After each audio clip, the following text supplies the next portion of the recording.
welcome to Mysteries with Divina. I am your host, and I've been given a new nickname, the Godmother.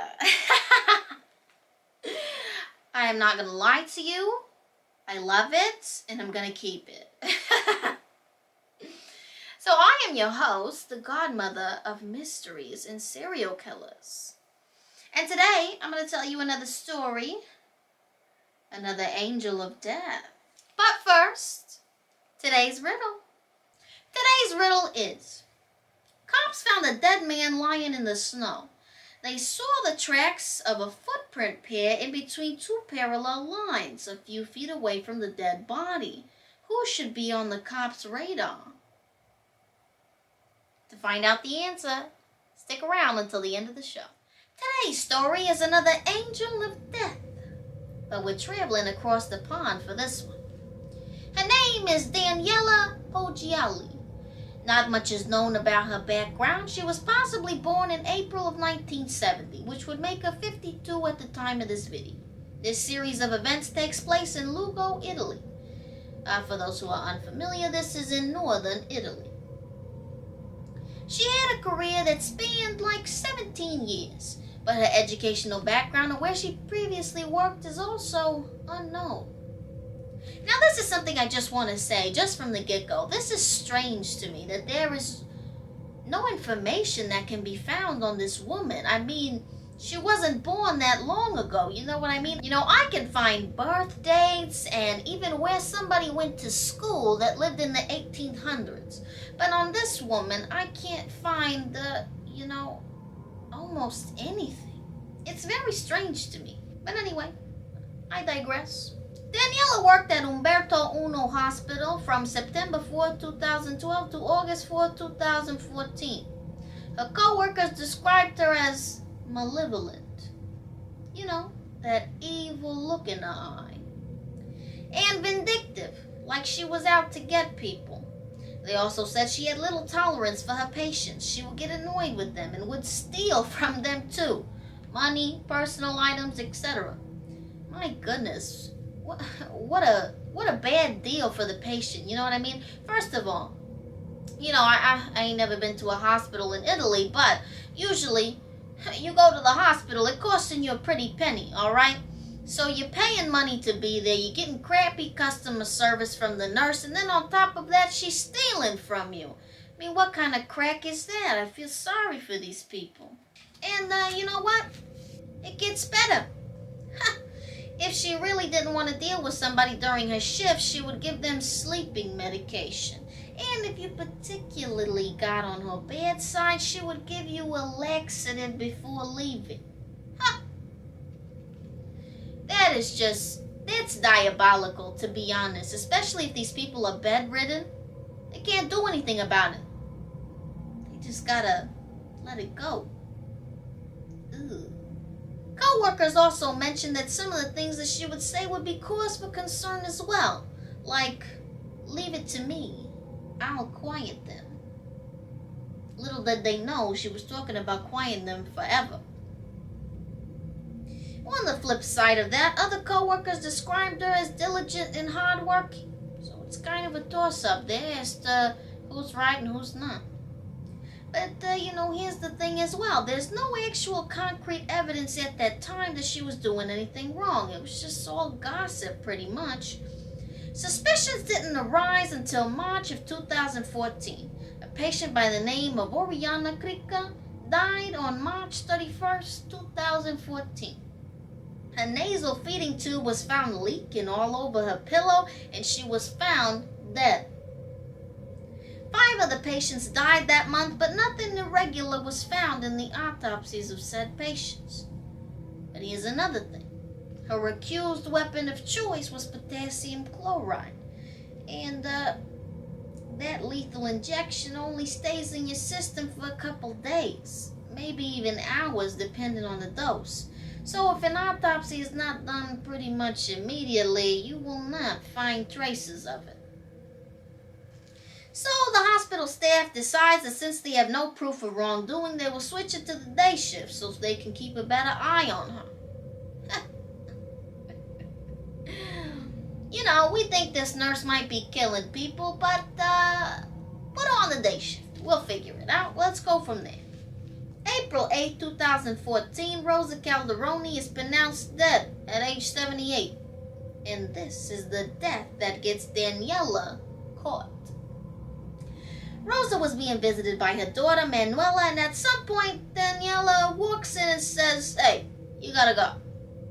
I got things to do in here." Alrighty then, Manuela leaves, and when she comes back, her mother is asleep, but she notices she has a vial hooked up to her IV. And when the vial empties, Rosa begins to spasm. Her eyes roll in the back of her head, and Manuela, in a panic, I'm sure, goes and runs for help.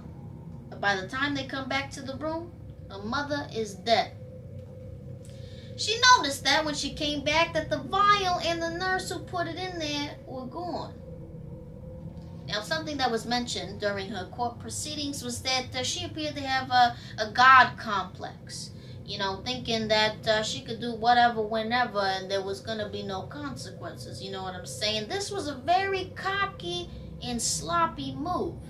To kill somebody while somebody is there visiting them, that's pretty brazen, I might say. Naturally, Manuela wants some answers, of course. And a police investigation is initiated, and Daniela gets fired. Well, it's about time.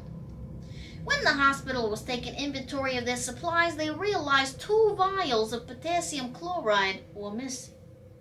As mentioned before, this is a perfect murder weapon. It breaks down fast in the body and is powerful enough to stop someone's heart. It is actually one of the drugs used in lethal injections. But there is an area around the eyeball, and forgive me, I'm about to butcher this, aqueous humor, where this poison accumulates and stays for a little longer than the rest of the body. During Rosa Calderoni's autopsy, they found substantial amount of this drug there, and that's what caused her heart attack. The vial she used was found in a disposable bin where anyone could have found it. She was arrested on October 9, 2014. She did not seem fazed at all by this. She was seen smiling, waving at people, and seemed to be really enjoying the attention. Oh my goodness, this woman, she's getting under my skin already. Now the most sickening part, this really just turns my stomach. There were photos that a colleague took of her with the dead patients. Rumor is that the colleague was scared of what Daniela would do to her if she did not help her take these pictures. Daniela did apologize for the photos and said they were supposed to be kept private. An inside joke. Really? That's a very messed up inside joke. Honestly, that's downright creepy. First of all, I don't know, right? I ain't been around dead bodies and I don't want to be. Not anytime soon. So, I don't know how long it takes for these people to start smelling a certain way or, before things start to fall apart. I don't know. But I'm certainly not going to look at some dead body and say, "Hey, you want to take a selfie with me?" No! That's creepy. That's weird. Now, here is my theory on this. So I'm sure some of you have heard of serial killers who keep keepsakes from their killings. Sometimes it's locks of hair, necklaces, clothes, the weirder one's skin, So I'm thinking, now this is just my idea, is that her keepsake from her killings were these photos. You know what I'm saying? So maybe, she wanted to look back fondly at the times that she murdered people. Because if you look at the pictures, this woman is all smiles. She's happy taking pictures with these dead people. If that's not disturbing enough, I don't know what is. Moving on. It is reported that 93 patients died while she was on duty. It is suspected that she could have murdered at least 40 of those patients, maybe even up to 3 people in one day. The only other nurse on staff that could even come close to that number had been on duty when 45 patients died. Originally, she was tried and convicted of 2 counts of first-degree murder for killing Rosa Calderoni, 78, and Massimo Montanari, 94, and was sentenced to life imprisonment, as she should be. She was cleared on appeal and freed in 2017. But prosecutors appealed, and Italy's top court twice ordered a retrial. And in both instances, in 2019 and then in 2021, the retrials ended with acquittals. She was rearrested in late 2020 over Montanari's death and sentenced to 30 years imprisonment. That conviction was also thrown out at her most recent acquittal.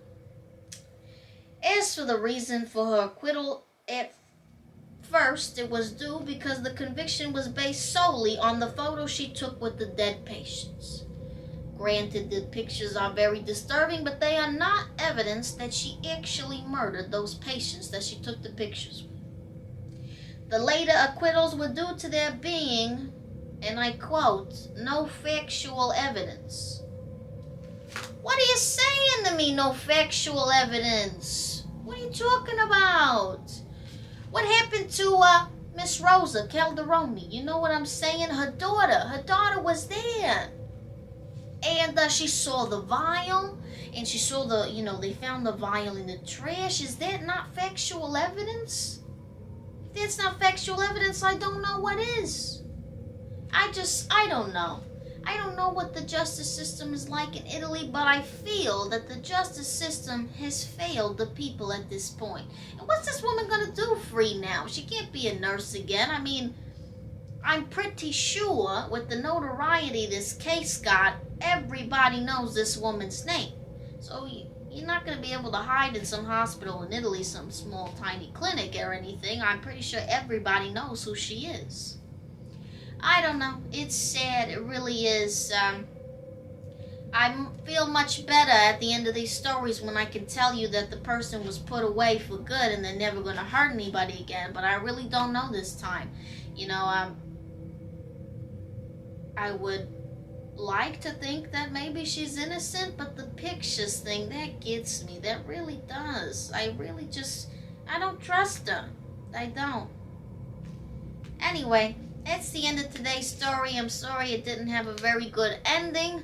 But hey, now it's time to hear the answer to this week's riddle. And the answer to today's riddle is a person in a wheelchair. What'd you all think of that one? Did you guess it right? Let me know in the comments. Anyway, I want to thank you all for joining me today. Please don't forget to like, comment, and subscribe to the channel. I will see you all next time.